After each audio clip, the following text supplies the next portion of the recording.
Hello प्यारे बच्चे, good afternoon. कैसे हैं आप सभी? उम्मीद करते हैं कि आप लोग बिल्कुल बढ़िया होंगे, स्वस्थ होंगे और मस्त होंगे और अपने पढ़ाई लिखाई में पूरा का पूरा व्यस्त होंगे, क्योंकि आपका फाइनल बोर्ड परीक्षा बहुत ही नजदीक है और आपको पूरा जम के मेहनत करना है। प्यारे बच्चों, आज की क्लास में हम लोग क्लास 12 फिजिक्स का जो चैप्टर नंबर 9 है, जिसका नाम क्या है, किरण प्रकाश की और प्रकाश की यंत्र, इसका हम लोग पार्ट 11 करने वाले हैं। इससे पहले हम लोगों ने 10 पार्ट इसका कर लिया है। अगर आपने वो पार्ट नहीं किया है तो प्लेलिस्ट में जाके वीडियो देख लीजिएगा, उसी में है सारा का सारा पार्ट। ठीक है, ताकि और भी आपको आसानी होगा ये पार्ट समझने में। ठीक है, तो सभी बच्चे क्या करिए, सेशन को शेयर कर दीजिए और जल्दी जल्दी क्लास ज्वाइन करने का कोशिश करिए। बाबू, क्लास 12 फिजिक्स का जो चैप्टर 9 है, किरण प्रकाश की और प्रकाश की यंत्र, उसमें का एक ऐसा ये महत्वपूर्ण टॉपिक है जो आपके फाइनल बोर्ड परीक्षा में हर साल आता है और ये पूरे 5 नंबर का है। क्योंकि आपको थंबनेल देख के पता लग गया होगा कि आज का जो क्लास है, प्रिज्म के पदार्थ के अपवर्तन का जो सूत्र होता है, म्यू इक्वल टू क्या, साइन ए प्लस यहाँ पे लेमडा एम बटे में 2 डेल्टा एम बटे में 2 बटे में क्या होता है, साइन ए बाई 2, जो कि बहुत ज्यादा इंपॉर्टेंट है आपके एग्जाम में। अगर आप लोगों ने बहुत सारा वीडियो इसका देख लिया है, अलग अलग प्लेटफॉर्म पे जाके आपने देखा है और आपको समझ में नहीं आया है, तो आप बिल्कुल अच्छे प्लेटफॉर्म पे आए हैं, यहाँ पे आपको 100% समझ में आ जाएगा। तो सभी बच्चे सेशन को शेयर कर दीजिए। उससे पहले एक सूचना देना चाहते हैं कि बाबू, कल से बहुत तेज बारिश हो रहा है, जिससे लाइट की बहुत ही समस्या है और इस समस्या को बाबू सुलझाना हम लोग के हाथ में भी नहीं है। ठीक है, क्योंकि बारिश आ रहा है तो लाइट बहुत ही कम आ रहा है। कल तो आया ही नहीं, इसलिए आपका क्लास कल बंद रहा। आज भी नहीं है, लेकिन इन्वर्टर से बैटरी जो चार्ज है उससे कुछ क्लासेस हो रही हैं, तो अभी हो रहा है। अगर शाम तक लाइट आया तो शाम का क्लास होगा, और नहीं आया तो बाबू आज भी क्लासेस बंद रहेंगे। तो इसके लिए हम क्षमा प्रार्थी हैं, हमें आप माफ करिएगा, ये इसमें हमारा कोई भी गलती नहीं है। तो जितने भी सारे बच्चे हैं चैनल पे पहली बार आए हुए हैं, फटाफट से क्या करिए, चैनल को सब्सक्राइब करके बेल नोटिफिकेशन को ऑल पे कर दीजिए।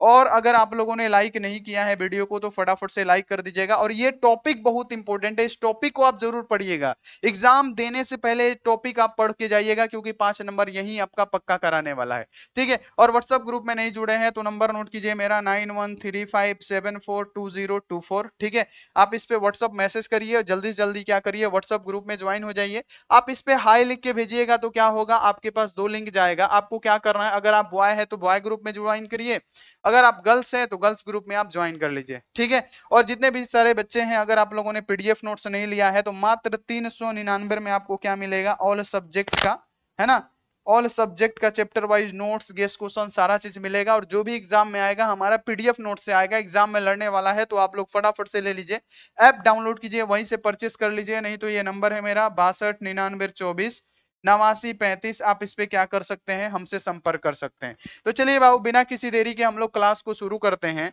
और सबसे पहले पढ़ेंगे क्या, हम लोग पढ़ने जा रहे हैं क्या, हम लोग पढ़ने जा रहे हैं प्रिज्म, है ना, और प्रिज्म के पदार्थ के अपवर्तन का सूत्र हम लोग निगमन करेंगे। तो उससे पहले हम लोग को प्रिज्म जान लेना जरूरी है। आप लोगों ने कक्षा 10th में भी प्रिज्म के बारे में पढ़ा होगा। ठीक है, प्रिज्म होता क्या है, तो आप देखिए, प्रिज्म को अगर आप सिंपल सा देखेंगे ना, सामने से देखेंगे, तो ये प्रिज्म आपको इस प्रकार से दिखलाई देता है। बोलिए एक बार फटाफट से बोलिए बच्चों की, यस सर, इसी प्रकार से हम लोग को प्रिज्म दिखलाई देता है। लेकिन एक्चुअल में प्रिज्म बनता कैसे है, प्रिज्म कहते किसको है, ये आपको नहीं पता होगा। शायद बहुत सारे बच्चे होंगे जिनको पता होगा, और बहुत सारे ऐसे बच्चे होंगे जिनको नहीं पता होगा कि आखिर प्रिज्म होता क्या है। तो प्रिज्म किसे कहते हैं, हम आपको बता देते हैं। प्रिज्म किसे कहते हैं, तो याद रखना है कि परस्पर किसी कोण पर झुके दो समतल पृष्ठों के बीच पारदर्शी माध्यम को ही हम लोग क्या कहते हैं, प्रिज्म कहते हैं। अब यहां पे आ रहा है क्या, कि परस्पर किसी कोण पर झुके दो समतल पृष्ठ के बीच। तो ये तो बाबू यहाँ पे प्रिज्म पढ़ रहे हैं, तो इसमें समतल पृष्ठ कहां से आ गया। तो ये सारी चीजें, ये सारी जानकारी आपको बाबू समझना बहुत जरूरी है। तो बाबू यहाँ पे ये हमारा क्या है, एक्चुअल में जो प्रिज्म होता है इस प्रकार से होता है, इधर से इस प्रकार से रहेगा और नीचे से इस प्रकार से रहेगा, लंबा रहेगा, दोनों बगल क्या रहता है, ट्रेंगल रहता है, वो हमारा होता है प्रिज्म। और सामने से देखने पे हमारा प्रिज्म इस प्रकार से दिखता है। देखिए जो प्रिज्म होता है बाबू, प्रिज्म में क्या होता है, हम आपको समझा देते हैं कि जो प्रिज्म होता है ना, प्रिज्म में क्या होता है, 3 समतल पृष्ठ होते हैं। पहला देखिए, पहला समतल पृष्ठ ये रहा, देखिएगा, ये पहला समतल पृष्ठ क्या है हमारा, ये रहा पहला समतल पृष्ठ, ये रहा। दूसरा समतल पृष्ठ क्या होगा, इसके जो नीचे वाला पृष्ठ होगा वो क्या होगा, इसके नीचे भी इसी प्रकार से समतल पृष्ठ होगा। और इसके साइड वाला भी क्या होगा बाबू, इसके साइड में भी क्या होगा, एक समतल पृष्ठ होगा। और इसी को हम लोग क्या कहते हैं, प्रिज्म कहते हैं। यानी प्रिज्म बनाने के लिए दो समतल पृष्ठों को क्या करना होगा बाबू, दो समतल पृष्ठों के बीच घिरे समांगी पारदर्शी माध्यम जो होगा उसको हम लोग क्या कहेंगे बाबू, हम लोग कहेंगे प्रिज्म। तो देखिए यहां पे हमने 3D लगा दिया है। देखिए जो हमारा प्रिज्म है इसमें क्या है, सबसे पहले बाबू ये हमारा क्या है, वो समतल पृष्ठ है। सबसे पहले ये हमारा क्या है, दुनिया यहाँ पे ध्यान से देखिए, ये सबसे पहले ये हमारा एक समतल पृष्ठ है, ठीक है। और देखिए यहाँ पे एक हमारा क्या है, समतल पृष्ठ है, ठीक है। ये हमारा क्या है, एक समतल पृष्ठ है, ठीक है। दो समतल पृष्ठ हो गया, लेकिन ये क्या होता है, नीचे भी हमारा क्या होता है, एक समतल पृष्ठ होता है इस प्रकार से। तो अगर आपसे ये भी क्वेश्चन पूछ दिया जाएगा कि प्रिज्म में कितने समतल पृष्ठ होते हैं, तो आप क्या कहिएगा, ये जो प्रिज्म बना है ना, प्रिज्म में 3 समतल पृष्ठ होते हैं। कितने समतल पृष्ठ होते हैं, और इसमें कितने ट्रेंगुलर होते हैं, यानी इसमें कितनी त्रिभुजें होती हैं, तो आप कहिएगा 2 त्रिभुज होता है और 3 समतल पृष्ठ होता है। और प्रिज्म कहते किसको है, तो 2 समतल पृष्ठ, ज्यादा नहीं, 2 समतल पृष्ठ के बीच है ना घिरे समांगी पारदर्शी माध्यम को ही हम लोग क्या कहते हैं बाबू, प्रिज्म कहते हैं। और ये आपको क्लियर रखना है कि 2 समतल, ये हमारा समतल, ये हमारा समतल, 2 समतल पृष्ठों के बीच बने समांग पारदर्शी माध्यम को ही हम लोग क्या कहते हैं, प्रिज्म कहते हैं। ये आप लोग क्लियर रखिएगा बात। जैसे अगर ये हमारा क्या, आप बोलिएगा कि सर 3 गो पृष्ठ है, अब आपके मन में एक सवाल ये आएगा कि सर पृष्ठों की संख्या 3 आप बता रहे हैं, तो फिर इसमें 2 का ही नाम क्यों ले रहे हैं, कि 2 समान पृष्ठों या 2 समांगी, 2 समतल पृष्ठों के बीच समांगी पारदर्शी माध्यम को, तो मान लेते हैं बाबू कि सबसे पहले ये हमारा क्या है, प्रिज्म है, ठीक है। तो ये 2 समांगी पारदर्शी क्या है, 2 समानांतर पृष्ठ है ना, 2 समतल पृष्ठ है, इसके बीच जो बन रहा है कोण, इसे हम लोग क्या कहते हैं, प्रिज्म कोण के भी नाम से जानते हैं। लेकिन बाबू अगर आप इसको घुमाते हैं तो फिर क्या होगा, यहाँ पे भी 2 गो समतल पृष्ठ आ रहा है, यहाँ पे भी 2 गो समतल पृष्ठ आ रहा है। फिर अगर आप इसको भी ऐसे घुमाते हैं तो फिर क्या हो रहा है, आप देखिए यहाँ पे भी 2 ही समतल पृष्ठ आ रहा है। इसीलिए ध्यान में आपको ये बात रखना है कि परस्पर किसी कोण पर झुके 2 समतल पृष्ठों के बीच घिरे समांगी पारदर्शी माध्यम को ही हम लोग क्या कहते हैं, प्रिज्म कहते हैं। अब आता है कि प्रिज्म कोण किसे कहते हैं, तो प्रिज्म कोण किसे कहेंगे, तो प्रिज्म के दोनों झुके हुए पृष्ठों के मध्य कोण को हम लोग क्या कहते हैं, प्रिज्म कोण कहते हैं। यानी ये हमारा प्रिज्म है, ध्यान रखिएगा, ये हमारा क्या है बाबू, प्रिज्म है। तो प्रिज्म कोण किसे कहेंगे, अब ध्यान रखिएगा, ये हमारा क्या है, प्रिज्म है। प्रिज्म कुछ इस प्रकार से दिखता है। तो प्रिज्म के दोनों झुके हुए पृष्ठ, ये पहला पृष्ठ, ये दूसरा पृष्ठ, ये प्रिज्म के दोनों झुके हुए पृष्ठ के बीच जो ये कोण बनता है ना, इसी कोण को हम लोग क्या कहते हैं, प्रिज्म कोण कहते हैं, प्रिज्म कोण कहते हैं। और ये आप लोग ध्यान में रखिएगा, ठीक है, कि प्रिज्म कोण किसे कहते हैं, तो प्रिज्म के दोनों झुके हुए पृष्ठ, प्रिज्म के दोनों झुके हुए पृष्ठ के बीच जो कोण बनता है ना, इसी को हम लोग क्या कहते हैं, प्रिज्म कोण कहते हैं। जैसे यहाँ पे आप लोग देख सकते हैं कि इसके बीच जो कोण बन रहा है, ये हमारा क्या कहलाएगा, प्रिज्म कोण के नाम से जाना जाएगा। क्लियर हो गया बात। आपको प्रिज्म का डेफिनेशन ऐसे याद रखना है, कैसे याद रखना है, कि परस्पर किसी कोण पर झुके 2 समतल पृष्ठों से घिरे समांग पारदर्शी माध्यम को ही हम लोग क्या कहते हैं, प्रिज्म कहते हैं। उम्मीद है कि प्रिज्म आपको समझ में आ गया होगा। अब बाबू आता है विचलन। विचलन क्या है, प्रिज्म में बाबू प्रकाश की किरण कैसे विचलित होती है, तो सिंपल सा बाबू यहाँ पे थोड़ा सा आप लोग ध्यान रखिएगा। ये हमारा क्या है, ये हमारा है बाबू प्रिज्म। प्रिज्म हमारा कुछ इस प्रकार से दिखलाई देता है, प्रिज्म हमारा कुछ इस प्रकार से दिखलाई देता है। और प्रिज्म किसका बना होता है, आप क्या कहिएगा, कांच का बना होता है। प्रिज्म किसका बना होता है, कांच का बना होता है, जिसमें बाबू आपको पता है कि ये प्रिज्म है, ये कांच का बना है। तो कांच को हम लोग क्या कहते हैं, तो कांच को कहते हैं कि आप कहिएगा गुरुजी, इसको कहते हैं सघन माध्यम। इसे क्या कहते हैं, सघन माध्यम। और कांच प्रिज्म के बाहर क्या है, वायु है, और वायु क्या है हमारा, विरल माध्यम है। तो इधर वाला जो माध्यम होगा हमारा क्या होगा बच्चे, विरल माध्यम होगा। अगर इधर वाला बात किया जाए तो इधर वाला जो माध्यम होगा वो हमारा कौन सा माध्यम होगा, विरल माध्यम होगा। यानी विरल माध्यम कहते किसको है, तो जिसमें प्रकाश की चाल एकदम तेज हो उसे हम लोग विरल माध्यम कहते हैं। और सघन माध्यम किसे कहते हैं, जिसमें प्रकाश की चाल एकदम स्लो हो उसे हम लोग सघन माध्यम कहते हैं। जैसे सघन माध्यम का एग्जांपल हो गया हमारा, हो गया कांच। कांच में प्रकाश की चाल कम होती है, वो हमारा हो गया सघन माध्यम। बाबू जल में प्रकाश की चाल कम होती है, वो हमारा हो गया सघन माध्यम। विरल माध्यम का एग्जांपल क्या हुआ, जैसे वायु में प्रकाश की चाल बहुत तेज होती है, विरल माध्यम। अगर बात की जाए निर्वात में, निर्वात में प्रकाश की चाल बहुत तेज होती है, तो वो हमारा हो गया विरल माध्यम। यानी ये जो हमारा प्रिज्म है, ध्यान रखिएगा, प्रिज्म क्या है, प्रिज्म कांच का बना है तो ये सघन, बाकी इसके अगल बगल में वायु है तो वो हमारा क्या होगा, विरल माध्यम होगा। ठीक है, तो बाबू विचलन क्या होता है, तो सबसे पहले क्या होता है, प्रकाश की किरणें क्या होती है, प्रिज्म से टकराती है। ठीक है बाबू, प्रकाश की किरणें क्या होगी, प्रिज्म से टकराएगी। ठीक है, ध्यान रखना है सभी बच्चों को। क्या हुआ, प्रकाश की किरणें गई और प्रिज्म से टकराई। तो बाबू जब प्रिज्म से टकराती है तो जिस बिंदु पे टकराती है उस पे क्या खींचा जाता है, एगो अभिलंब खींचा जाता है। तो इस पे हमने क्या किया, अभिलंब खींच दिया। इस पे हमने क्या किया बाबू, अभिलंब खींच दिया। ये हमारा क्या है, अभिलंब है। सुनिएगा सभी बच्चे ध्यान से, ये हमारा क्या है, जिस बिंदु पे पड़ती है उस पे क्या खींचा जाता है जी, अभिलंब खींचा जाता है। ये आप लोग क्लियर रखिएगा बात को। ठीक है, ये हमने क्या कर दिया, अभिलंब खींच दिया। ठीक है, ये हमने क्या किया, अभिलंब खींच दिया। तो बाबू आपको पता है कि जब प्रकाश की किरणें, ये जो प्रकाश की किरणें विरल माध्यम से सघन माध्यम की ओर जाती है तो क्या होती है, अभिलंब की ओर झुकती है। तो ये हमारा अभिलंब है, तो अभिलंब की तरफ झुक के क्या होगी, ये किरणें इस प्रकार से जाएंगी। ये किरणें क्या होंगी बाबू, यहां पे ध्यान रखिएगा कि ये जो किरणें होंगी इसको सीधा जाना चाहिए, लेकिन ये किरणें क्या होंगी, सीधा ना जाके ये इस प्रकार से जाएंगी। ये किस प्रकार से जाएंगी बाबू, इस प्रकार से जाएंगी। ये किरणें किधर जाएगा, इस प्रकार से इधर जाएगा। ठीक है, क्योंकि आपको हमने ये पढ़ाया है कि जब प्रकाश की किरणें सघन माध्यम से विरल माध्यम में जाती है, तो प्रकाश की किरणें सघन माध्यम से विरल माध्यम में, तो जब इस पे पड़ता है तो इस पे एक अभिलंब खींचा जाता है। तो क्या होगा, प्रकाश की किरणों को सीधा जाना चाहिए। इस प्रकार की किरण, इस प्रकाश की किरण को किधर जाना चाहिए था, इसको इधर जाना चाहिए था ना बाबू, इसको इधर जाना चाहिए था, ध्यान रखिएगा। इसको किधर जाना चाहिए था, इसको इधर जाना चाहिए था। लेकिन क्या हुआ, आप कहिएगा कि गुरुजी यहां पे क्या हुआ, अपवर्तन हो गया। ठीक है, यहां पे अपवर्तन हो गया। ठीक है, यहां पे क्या हो गया, अपवर्तन हो गया। और ये अपवर्तन होके कहां चली गई बाबू, यहां पे ध्यान रखना है कि इधर हो गई। क्योंकि जब प्रकाश की किरण विरल माध्यम से सघन माध्यम में जाती है तो अभिलंब की तरफ झुकती है, तो इस प्रकार की किरण को इधर जाना चाहिए, लेकिन ये प्रकाश की किरण क्या हो गई, इधर चली गई।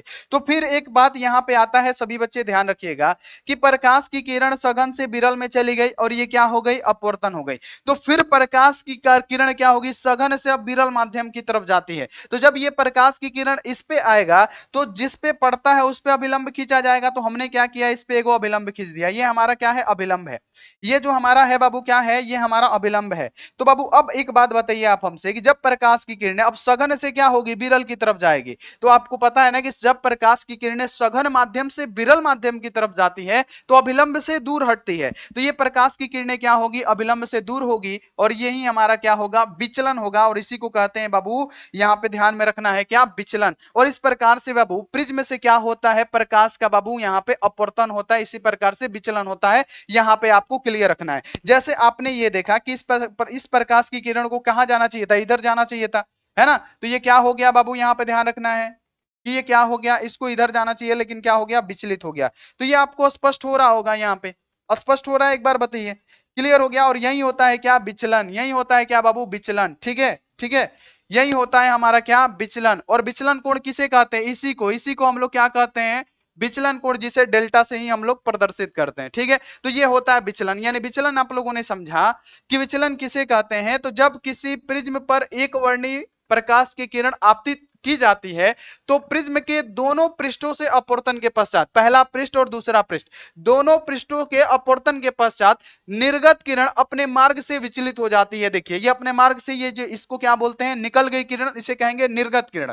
ठीक है, और निर्गत किरण अपने मार्ग से क्या हो जाती है, विचलित हो जाती है। इसे ही हम लोग क्या कहते हैं, विचलन कोण कहते हैं। और बाबू याद रखना है, और इसी को क्या कहा जाता है, विचलन कहा जाता है। तो यहां तक आपको क्लियर हो गया कि विचलन किस प्रकार से होता है। एक वर्णी प्रकाश की किरण होती है जो सघन से विरल की तरफ जाती है ना, विरल से सघन की तरफ जाती है, तो क्या होती है, अभिलंब की तरफ झुकती है। फिर ये सघन से विरल में निकलेगी तो क्या होगी, अभिलंब से दूर होगी, और इस किरण को हम लोग क्या कहते हैं, निर्गत किरण के नाम से जानते हैं। मान लेते हैं कि ये हमारा त्रिभुज क्या है, ए, और ये हमारा बी, और ये हमारा सी है ना। और यहां से जा रहा है तो क्या है, पी और क्यू किरण है। इधर जो निकल रहा है वो आर और एस है। इधर हम लोग मान रहे हैं क्या, ये अभिलंब हमारा एल और ये अभिलंब क्या, एम है। ये हमारा एल है और ये हमारा क्या है, अभिलंब एम है। ठीक है, ये आप लोग ध्यान में रखिएगा।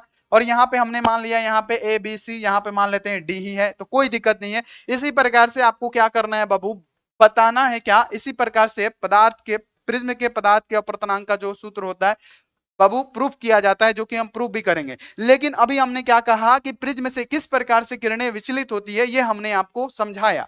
ठीक है, अब आगे बढ़ जाइए बाबू कि विचलन कोण क्या है। तो हमने क्या कहा, विचलन कोण किसे कहते हैं।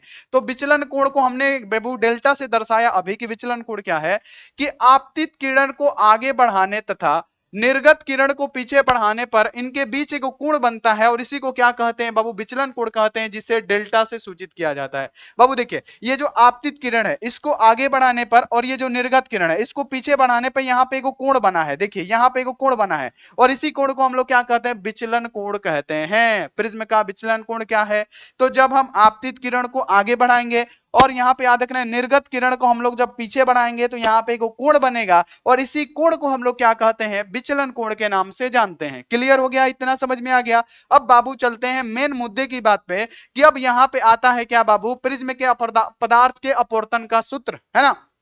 यानी म्यू इक्वल टू क्या होता है, साइन इंटू ए प्लस डेल्टा एम बटे में 2 फिर बटा साइन ए बाई 2। इसको प्रूफ करने में बहुत सारे बच्चों को डर लगता है, बहुत ज्यादा बच्चे को डर लगता है और बोलते हैं क्या कि गुरुजी ये हमसे नहीं होगा, तो हमसे नहीं होगा। और बहुत जगह पे आपने बहुत सारे प्लेटफॉर्म पे आप लोगों ने वीडियो देखा होगा लेकिन आपको समझ में नहीं आया होगा। लेकिन आप अपने बड़े भाई पे विश्वास करिए, चाहे आप बहन हो मेरी, चाहे आप भाई हो, ठीक है, आप विश्वास करके देखिए 100% है कि आपको पूरा का पूरा क्लियर हो जाएगा। इसके लिए आपको वीडियो को शुरू से लेकर अंत तक देखना होगा। चलिए सबसे पहले प्रिज्म के पदार्थ के अपवर्तनांक का जो सूत्र होता है, तो सबसे पहले हम लोग क्या करना होगा, एक प्रिज्म बनाना होगा। तो सबसे पहले हमने क्या किया, एक प्रिज्म बना दिया। ये क्या है बाबू, हमारा प्रिज्म है।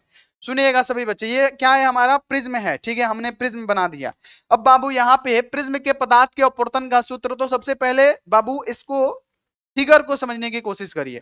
हमने आपसे क्या कहा कि जब इसमें से क्या करते हैं कि ये हमारा जो माध्यम होता है सबसे पहले लिख देते हैं ताकि आपको दिक्कत ना हो। ये हमारा माध्यम होता है, विरल माध्यम होता है, और विरल माध्यम में क्या होता है, प्रकाश की चाल तेज होती है। इधर भी कोई भी माध्यम नहीं है, वायु है, तो ये जो माध्यम है हमारा क्या है, विरल माध्यम है। और जो अंदर का माध्यम होता है बाबू क्या होता है, ये सघन होता है, क्योंकि ये किसका बना होता है, कांच का होना होता है, तो ये सघन हो गया।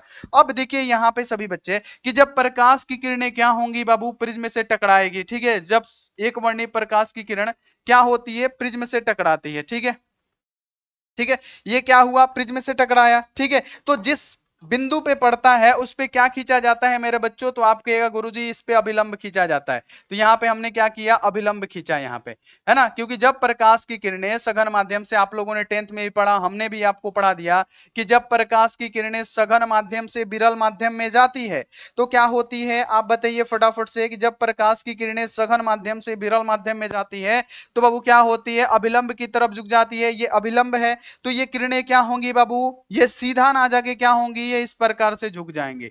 ये इस प्रकार से क्या होगा, झुक जाएगा। ये इस प्रकार से क्या होगा बाबू, झुक जाएगा, ठीक है। प्रकाश की किरण झुक जाएगी, ठीक है। और इस प्रकार की किरण को किधर जाना चाहिए, तो आप कहिएगा कि इस प्रकाश की किरण को इधर जाना चाहिए था, इस प्रकाश की किरण को इधर जाना चाहिए था, ठीक है। इस प्रकाश की किरण को किधर जाना चाहिए था बाबू, आप कहिएगा इस प्रकाश की किरण को इधर जाना चाहिए था, ठीक है, इधर जाना चाहिए था। लेकिन क्या हुआ कि बाबू अपवर्तन के पश्चात क्या हो गया, ये इधर को चला गया, ठीक है। अब बाबू क्या होगा, यहाँ पे ध्यान रखना है कि ये माध्यम सघन है और ये माध्यम विरल है। तो जब प्रकाश की किरणें सघन माध्यम से विरल माध्यम में जाती है तो जिस बिंदु पे पड़ती है इस पे फिर हमने क्या किया, एक अभिलंब खींचा। फिर हमने इस पे क्या किया बाबू, एक अभिलंब खींच दिया। ये हमारा क्या है, अभिलंब है।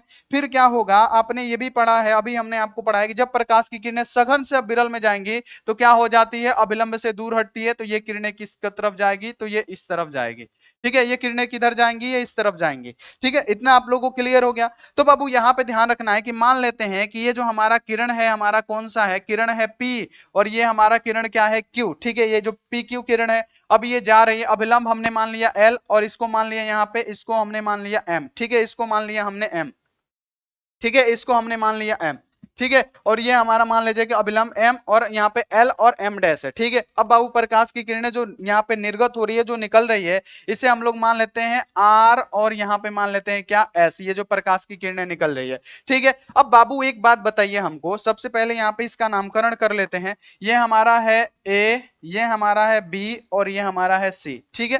अब बाबू इसका नामकरण करते हैं। सबसे पहले बात बताइए, ये आपतित किरण है और ये परिवर्तित किरण है। तो आपतित किरण और बाबू अभिलंब के बीच का कोण क्या होता है, जिसे आपतन कोण कहते हैं, जिसे हम लोग आई कहेंगे। और ये अभिलंब और परिवर्तित किरण के बीच के कोण को हम लोग क्या कहते हैं बाबू, अपवर्तन कोण, जिसे हम लोग क्या कहेंगे, आर कहेंगे। बाबू क्लियर है ना कि अभिलंब और आपतित किरण के बीच के कोण को आपतन कोण कहते हैं, और अभिलंब और बाबू यहाँ पे याद रखना है परिवर्तित किरण के बीच के कोण को हम लोग परिवर्तित किरण कहते हैं, परिवर्तन कोण कहते हैं, जिसे आर से सूचित करते हैं, ठीक है। अब बाबू यहां से मान लीजिए कि ये वाला के बराबर होगा, तो यहाँ पे देखिए एक शीर्षाभिमुख कोण बन रहा है, देखिए इस प्रकार से। तो ये वाला कोण क्या होता है, आपस में इक्वल होता है। तो जब इक्वल होगा तो बाबू क्या होगा, कोण आई होगा, तो ये पूरा का पूरा क्या होगा, आई होगा। तो यहाँ पे यहां से लेके यहां तक का कोण आई होगा, तो हमको सिर्फ ये वाला कोण अगर निकालना होगा तो क्या करेंगे, कोण आई में से क्या करेंगे, कोण आर को घटा लेंगे, तो ये वाला कोण हमारा क्या होगा, निकल जाएगा। ये वाला कोण हमारा क्या होगा बाबू, निकल जाएगा। ये वाला कोण हमारा क्या होगा, निकल जाएगा। अगर इस कोण को निकालेंगे तो कोण आई में से कोण आर लगा लेंगे तो ये हमारा क्या होगा, इस कोण का मान पता चल जाएगा। ठीक है, ध्यान रखिएगा। इस कोण का क्या होगा बाबू, ये वाला जो कोण है आपको पता है बाबू, ध्यान में रखिएगा कि जब ये वाला कोण आई है तो ये भी पूरा का पूरा आई होगा। तो बाबू यहाँ पे इसमें ये कोण आर है तो हम लोग क्या करेंगे, कोण आई में से आर घटा लेंगे तो ये पूरा वाला हमारा निकल जाएगा। ठीक है, उसी प्रकार से यहाँ पे आपको पता है कि हमारा बाबू यहाँ पे याद रखना है कि ये मान लीजिए कि इस प्रकार से मानिए कि ये प्रकाश की किरण जा रही है। ठीक है, अब जाने के बाद क्या हो रहा है, इस पे अभिलंब पड़ रहा है। तो बाबू याद रखना है कि ये वाला जो हमारा होगा ना अभिलंब और आपतित किरण, ये हमारा क्या होगा बाबू, ध्यान में रखना है अभिलंब। और ये मान लीजिए इधर से मानिए कि इधर से प्रकाश की किरण जा रही है और अभिलंब पे पड़ रही है। ठीक है, यानी यहाँ पे देखिए अभिलंब और आपतित किरण के बीच को हम लोग क्या कहते हैं, आपतन कोण, इसे हम लोग आई डैश मानेंगे। ठीक है, और ये बाबू अभिलंब और परिवर्तित किरण के बीच के कोण को हम लोग क्या कहते हैं, परिवर्तन कोण, जिसे हम लोग आर डैश के नाम से जानेंगे। तो बाबू जब ये वाला आई होगा तो ये भी पूरा आई होगा यहां से यहां तक, जब अभिलंब से ये किरण तो ये भी आई होगा। तो इसका मान निकालेंगे तो क्या होगा, I dash minus R dash होगा। I dash minus R dash इसका मान होगा। थोड़ा सा छोटा हो रहा है लेकिन आप लोग थोड़ा सा मैनेज कर लीजिएगा। आई डैश माइनस क्या होगा, आर डैश, इस कोण का मान होगा, ये वाला कोण का, यहां से यहां तक का। ठीक है, ध्यान रखिएगा इस बात को। ठीक है, यहां से यहां तक के कोण का मान क्या होगा बाबू, आई डैश और आर डैश मान होगा। ठीक है, अब बाबू ये किरणों को अगर हम पीछे करेंगे, सुनिएगा सभी बच्चे, कि अगर इस किरण को हम लोग क्या करेंगे, पीछे करेंगे तो यहाँ पे ये मिलता हुआ प्रतीत होगा। ठीक है, इस किरण को जब हम लोग पीछे घुमाएंगे बाबू, पीछे ले जाएंगे तो ये किरण यहाँ पे मिलता हुआ क्या होगा, प्रतीत होगा। ठीक है, ध्यान रखिएगा इस बात को।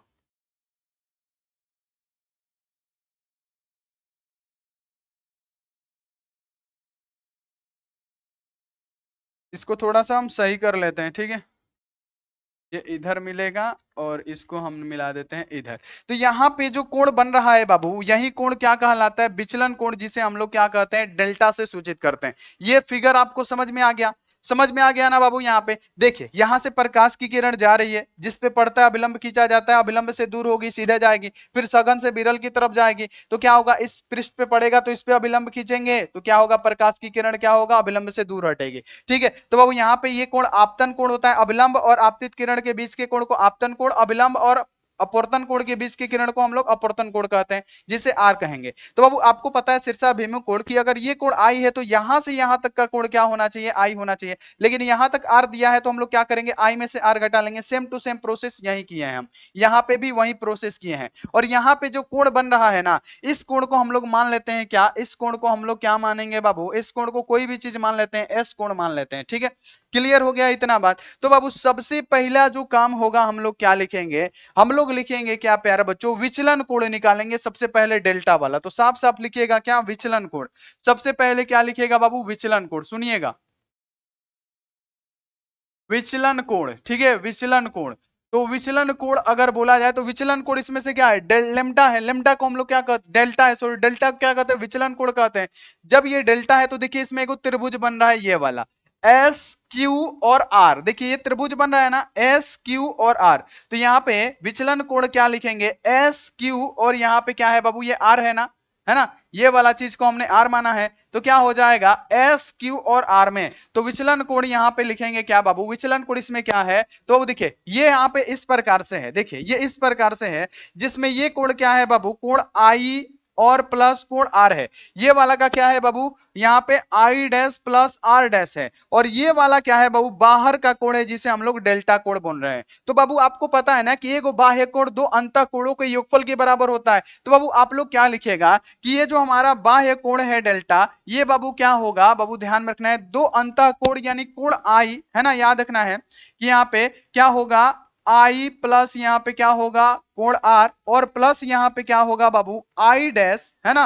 अब प्लस यहाँ पे क्या होगा, आर डैश के बराबर होगा, इतना आपको पता है। सबसे पहले हम त्रिभुज क्या लेंगे, ये वाला त्रिभुज लेंगे। सबसे पहले ये विचलन कोण निकालेंगे। तो ये देखिए इस त्रिभुज को आप देखिएगा ना, तो ये इस प्रकार से है, जिसमें ये वाला कोण क्या है, आई, और यहाँ पे क्या है, आई प्लस आर है, और ये वाला क्या है, I dash plus R dash है। लेकिन यहाँ पे ये अंतः कोण नहीं है, ये बाहर वाला कोण है, क्या, विचलन कोण, जिसे हम लोग डेल्टा लिखेंगे। तो वो विचलन कोण निकालेंगे, बाह्य कोण निकालेंगे, तो आपको पता है ना कि बाह्य कोण क्या होता है। तो आपको पता है कि जो बाह्य कोण होता है ना, ये जो बाह्य कोण होता है, ये क्या होता है, दो अंतः कोणों के योगफल के बराबर होता है। तो दो अंतः कोणों के योगफल के बराबर हमारा बाह्य कोण हो गया। अब क्या करेंगे, हम इसको ध्यान में रखना है कि इस आई आई को एक में कर लेते हैं, यानी क्या होगा, डेल्टा इक्वल टू क्या होगा, यहाँ पे क्या होगा, आई प्लस यहाँ पे क्या हो जाएगा, आई डैश हो जाएगा। इसको इधर कर लेते हैं, फिर यहाँ पे माइनस आ जाएगा और इधर क्या होगा, आर प्लस यहाँ पे आर डैश होगा। इसे हम लोग समीकरण 1 मान लेंगे, इसे हम लोग क्या कहेंगे, समीकरण 1 मान लेंगे। ठीक है, ध्यान रखिएगा।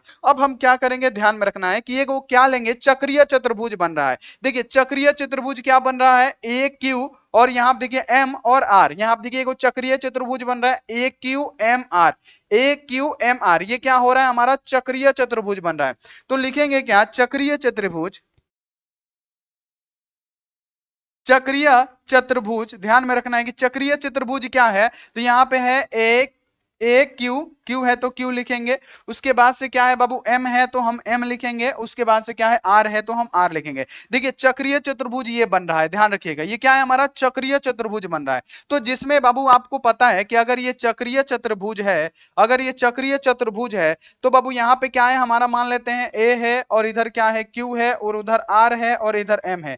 तो ए प्लस एम, इसका कोण कितना डिग्री का होता है, तो आप कहिएगा 180 डिग्री का होता है। यानी हम इसको लिख सकते हैं, कोण ए प्लस कोण एम इक्वल टू क्या लिख सकते हैं, 180 डिग्री लिख सकते हैं। लिख सकते हैं, एक बार बताइए कि इस कोण ए को और कोण हम एम को क्या लिख सकते हैं, 180 डिग्री लिख सकते हैं कि नहीं, एक बार आप लोग स्पष्ट करिए, बताइएगा। लिख सकते हैं, फटाफट से बताइए, सभी बच्चे बताइए, लिख सकते हैं।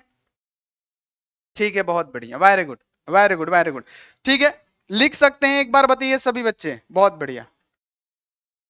हाँ सर, लिख सकते हैं, ठीक है, ठीक है, ठीक, लिख सकते हैं, ठीक है, ठीक है। अब बाबू एक त्रिभुज लेंगे हम, अब देखिए यहाँ पे एक त्रिभुज लेंगे, थोड़ा सा हार्ड है बाबू, इसमें तो समझना ही पड़ेगा। एक त्रिभुज लेंगे क्या, Q और R और M। अब इस त्रिभुज में क्या होगा, कोण R और कोण यहाँ पे R डैश और यहाँ पे क्या है, कोण M है। एक त्रिभुज क्या लेंगे बाबू, ध्यान रखना है कि Q R और यहाँ पे M लेंगे। अब क्या लेंगे बाबू, ध्यान में रखना है कि त्रिभुज Q R और यहाँ पे क्या लेंगे, M लेंगे। देखिए त्रिभुज हम कौन सा ले रहे हैं आपकी बात, Q और R और M ले रहे हैं। Q R M ये त्रिभुज है जिसमें क्या है, कोण R है, तो हम लोग क्या लिखेंगे, कोण R, है ना, कोण R प्लस यहाँ पे क्या है बाबू, ध्यान में रखना है, ये क्या होगा हमारा, ध्यान रखना है, आर डैश है तो ये वाला हमारा कोण आर डैश प्लस यहाँ पे जो कोण बन रहा है, कौन सा कोण बन रहा है, कोण एम बन रहा है। अब बाबू त्रिभुज के तीनों कोणों का योग कितना होता है, 180 डिग्री का होता है, तो 180 डिग्री हमने लिख दिया। बाबू देखिए सबसे पहले हमने क्या लिया, इस विचलन कोण को निकाला। विचलन कोण को क्या निकाला, एक विचलन कोण जो बाह्य कोण है। अब एक बाह्य कोण क्या होता है, दो अंतः कोणों के योगफल के बराबर होता है, हमने लिख दिया। फिर हमने एक चक्रीय चतुर्भुज लिया, ए क्यू और यहाँ पे एम और आर, ये क्या हो रहा है, चक्रीय चतुर्भुज हो रहा है जिसमें ए और एम क्या होता है, 180 डिग्री के बराबर होता है, लिख लिया। फिर हमने तीसरा त्रिभुज लिया, क्यू आर और यहाँ पे एम में, तो क्यू आर एम में जब हमने लिया तो ये कोण आर और ये कोण आर डैश और यहाँ पे क्या होगा, ये कोण क्या होगा, एम होगा, तो एम ये कितना, त्रिभुज के तीनों कोणों का योग कितना होता है, 180 डिग्री का होता है। इतना आप लोग को क्लियर हो गया कि नहीं, इतना क्लियर हो गया कि नहीं, 180 डिग्री का होता है। ठीक है, क्लियर हो गया सभी बच्चे, एक बार बताइएगा, सभी बच्चे बताइएगा, सभी बच्चे कि हाँ सर क्लियर हो गया। ठीक है, क्लियर हो गया। अब बाबू हम क्या करेंगे, यहाँ पे ध्यान रखना है कि यहाँ पे a plus M equal to क्या है, 180 डिग्री है, जिसे हमने क्या किया, समीकरण 2 माना। a plus M equal to क्या है, 180 डिग्री है। तो बाबू 180 डिग्री की जगह पे हम क्या लिख सकते हैं, 180 डिग्री की जगह पे a प्लस एम लिख सकते हैं। यानी क्या होगा, r प्लस यहाँ पे क्या होगा, r डैश प्लस यहाँ पे क्या है, m है, और 180 के बदले हम क्या लिख सकते हैं, a प्लस एम, क्योंकि ये क्या है, आपस में इक्वल है। अगर आपको समझ में नहीं आ रहा होगा तो आप टेंशन ना लीजिएगा, दोबारा से समझाएंगे, आपको क्लियर हो जाएगा। ये m से क्या होगा, m कट जाएगा, यहाँ पे बचेगा क्या, r प्लस यहाँ पे r डैश इक्वल टू क्या होगा, a हो जाएगा। ये आप लोग ध्यान में रखिएगा, इतना इतना आप लोगों को क्लियर हो गया, एक बार बताइए, इतना आप लोगों को क्लियर हो गया, r और r डैश, ठीक है, क्लियर हो गया। ठीक है, सभी बच्चे बताइए, इतना क्लियर हो गया। ठीक है, अब यहां पे थोड़ा सा लिखिएगा कि अल्पतम विचलन, बाबू अगर कम विचलित होगा तो डेल्टा कोण की जगह पे ध्यान रखिएगा, इतना आपको लिखना होगा कि अल्पतम विचलन के कारण, है ना, अल्पतम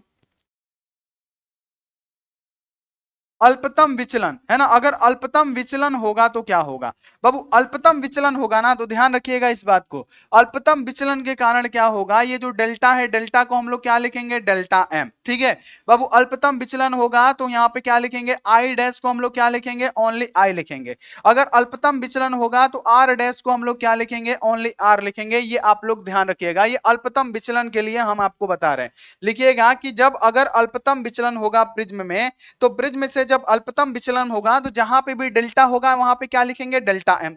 जहां पे भी आई डैश होगा वहां पे क्या लिखेंगे, आई। और जहां पे भी आर डैश होगा वहां पे क्या लिखेंगे, हम लोग आर लिखेंगे। ठीक है, क्लियर हो गया। तो बाबू क्या करते हैं कि इस जगह पे हम रखते हैं, तो यहां पे क्या है, हमारा आर है, ठीक है, प्लस है तो प्लस। अब ये आर डैश की जगह पे हम लोग क्या लिखेंगे, तो ओनली आर लिखेंगे, तो हमारा हो गया आर। ठीक है, बराबर है ये क्या बाबू, ध्यान में रखना है, ए के। ठीक है, ये बराबर किसके है, तो ये बराबर है बाबू, ध्यान में रखना ए के। तो यहाँ पे आर आर क्या होगा, two R, two R equal to क्या होगा, ए होगा। यानी अगर आर का वैल्यू निकाला जाए तो क्या होगा, ए बाई टू होगा। यहां से हमको क्या मिल गया बाबू, आर मिल गया, तो हमको क्या मान निकालना पड़ेगा, आई का मान निकालना पड़ेगा। क्योंकि स्नेल के नियम से क्या होता है, साइन आई बटे में साइन आर। तो हमारा आर का वैल्यू निकल गया, तो हम लोग को क्या करना पड़ेगा, साइन आई का वैल्यू निकालना पड़ेगा। तो बाबू हम क्या करेंगे कि समीकरण 1 से फिर क्या करेंगे कि समीकरण, ध्यान रखना है, समीकरण एक से, समीकरण एक से लेंगे। तो समीकरण एक का हमने क्या निकाला था बाबू, हमने समीकरण एक निकाला था क्या, विचलन कोण, यानी डेल्टा। डेल्टा इक्वल टू क्या होगा, हमने क्या कहा था बाबू, यहां पे हमने निकाला था आई प्लस यहाँ पे क्या होगा, आई डैश होगा। ठीक है, और माइनस क्या था यहाँ पे, आर, और माइनस आर प्लस यहाँ पे क्या था, आर डैश था। ये क्या था, हमारा समीकरण 1 था। जैसे देखिए पीछे हम आपको दिखा रहे हैं कि समीकरण 1 हमने क्या माना था, डेल्टा। डेल्टा इक्वल टू क्या था, I plus I dash minus R plus R dash. ठीक है, वही हमने लिख दिया। अब बाबू लेमडा, डेल्टा की जगह पे क्या लिखेंगे, आपने कहा अगर न्यूनतम विचलन होगा तो डेल्टा की जगह पे क्या लिखेंगे, डेल्टा एम लिखेंगे। तो डेल्टा एम इक्वल टू है तो इक्वल टू। अब बाबू यहाँ पे आई प्लस आई डैश को हमने क्या निकाला, फटाफट से बता दीजिए, आई प्लस आई डैश। तो आई की जगह पे क्या होगा, आई हो जाएगा, प्लस है तो प्लस, आई डैश की जगह पे भी हमने क्या लिखना है, आई लिखना है। ये आप लोग ध्यान में रखिएगा। ठीक है, माइनस है तो माइनस। अब देखिए आर प्लस आर डैश, ठीक है, ध्यान रखना है, R plus R dash equal to कितना क्या है, तो बाबू ए के बराबर है। देखिए आर प्लस आर डैश बराबर है ए के, तो आर प्लस आर डैश को हम लोग क्या लिखेंगे बाबू, हम लिखेंगे ओनली ए। ओनली क्या लिखेंगे, ए। इतना क्लियर हो गया, इतना क्लियर हो गया। तो बाबू यहां से क्या होगा, डेल्टा एम, ध्यान रखिएगा, यहां से क्या होगा हमारा डेल्टा एम। नहीं भी समझ में आ रहा है ना, तो आप सिर्फ ध्यान देते रहिए। Delta M, delta M equal to क्या होगा, अब देखिए आई और आई क्या होगा, तो आप कहेगा 2i हो जाएगा, तो 2i हम लिख दिए। उसके बाद से क्या होगा, माइनस है तो माइनस, और ए है तो ए। यहां से हमको आई का वैल्यू निकालना है, तो यहां पे क्या होगा, 2i इक्वल टू क्या होगा, डेल्टा एम इधर है तो डेल्टा एम। अब ये ए माइनस में इधर आएगा, क्या होगा, प्लस में हो जाएगा, तो ये प्लस ए हो गया। यानी यहां से अगर हम आई का वैल्यू निकालें तो आई इक्वल टू क्या होगा, डेल्टा एम प्लस ए, और बटे में क्या होगा, 2 होगा। ये हमारा किसका मान निकल गया बच्चों, तो ये हमारा निकल गया आई का मान। और इधर हमने क्या निकाला बाबू, आर का मान भी निकाल लिया, इधर आई का मान भी हो गया। अब हम क्या लिखेंगे, स्नेल के नियम से। हम क्या लिखेंगे बाबू, स्नेल के नियम से लिखेंगे। ठीक है, स्नेल के नियम से लिखेंगे। तो सबसे पहले क्या लिखेंगे, स्नेल के नियम से। स्नेल के नियम से, स्नेल के नियम से क्या होता है बाबू, आप बताइए, स्नेल के नियम से क्या होता है। तो स्नेल के नियम से होता है क्या, म्यू इक्वल टू क्या होता है, साइन आई, है ना, बटे में क्या होता है, साइन आर होता है। तो बाबू ये क्या है, म्यू है तो म्यू इक्वल टू है तो इक्वल टू, ये साइन है तो साइन, है ना। अब बाबू आई का वैल्यू कितना आया है, एक बार बताइए तो।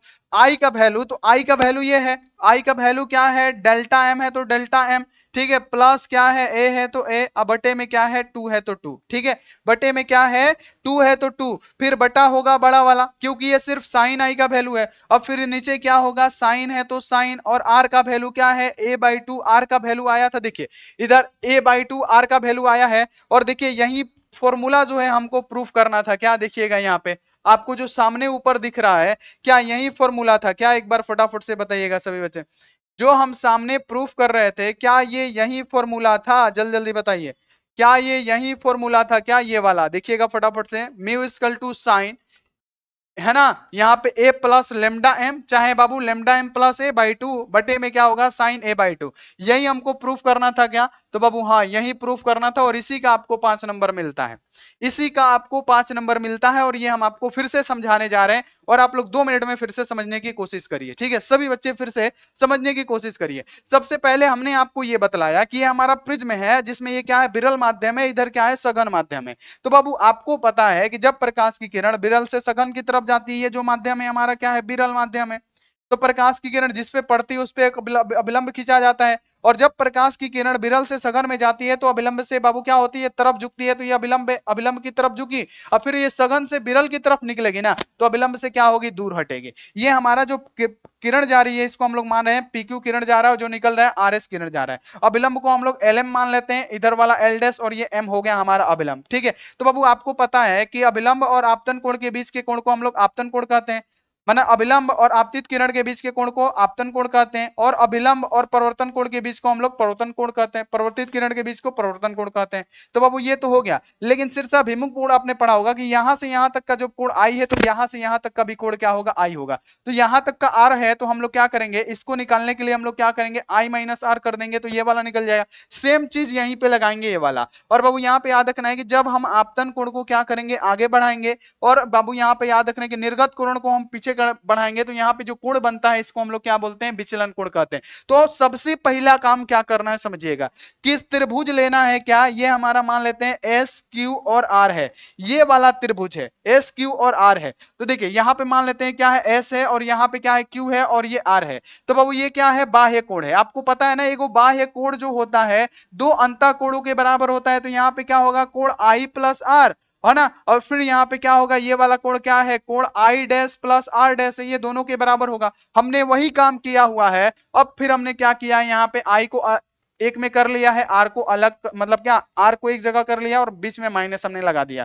फिर हम लोग क्या लेंगे, दूसरा चीज लेंगे, वो चक्रीय चतुर्भुज बन रहा है। चतुर्भुज क्या बन रहा है, ए क्यू और एम और आर। देखिए यहाँ पे ये चक्रीय चतुर्भुज है। इसमें आपको पता है कि ये वाली जो भुजा होगी, ए और एम क्या होता है, 180 डिग्री के बराबर होता है। हमने 180 डिग्री ले लिया। फिर हम क्या करेंगे, एक तीसरा त्रिभुज लेंगे जो कि क्यू आर है ना, क्यू आर और यहाँ पे क्या है, एम है। ये त्रिभुज है, तो त्रिभुज ये क्या है, इसका कोण ये आर है, इसका कोण ये आर डैश है, और ये कोण क्या है हमारा, एम है। तो हम क्या लिखेंगे, और ये तीनों त्रिभुज के तीनों कोणों का योग कितना होता है, 180 डिग्री होता है। हमने 180 डिग्री लिख दिया। अब 180 डिग्री का मान बाबू, ए प्लस एम बराबर 180 डिग्री के, तो बाबू हम 180 डिग्री के बदले क्या लिखेंगे, ए प्लस एम लिखेंगे, जिससे एम से एम कैंसिल हो गया, तो बचा क्या, R plus R dash equal to A. ठीक है, अब अल्पतम अगर विचलन होगा तो ये चीजें आपको ध्यान में रखना है कि lambda equal to lambda M लिखिएगा, और आई डेस इक्वल टू आई, और आर डेस इक्वल टू क्या लिखिएगा, आर लिखिएगा। तब बाबू यहां पे अगर आप देखिएगा इसको लिखना, तो आर का आर रहेगा, आर डेस के बदले हम आर लिखेंगे, इक्वल टू क्या है, ए, यानी आर आर क्या होगा, टू आर इक्वल टू ए। यहां से आर का वैल्यू निकल गया। अब हमको आई का वैल्यू निकालना है, तो आई समीकरण 1 में है ना ये वाला, तो ये समीकरण 1 हमने लिखा। अब बाबू हमने क्या किया, आई की जगह पे आई, और आई डैश की जगह पे हम आई लिखेंगे, माइनस है तो माइनस। अब आर प्लस आर डैश का मान तो हमने एल ऑलरेडी निकाल रखा है कि आर प्लस आर डैश का मान क्या होगा, ए होगा, तो हमने ए लिख दिया।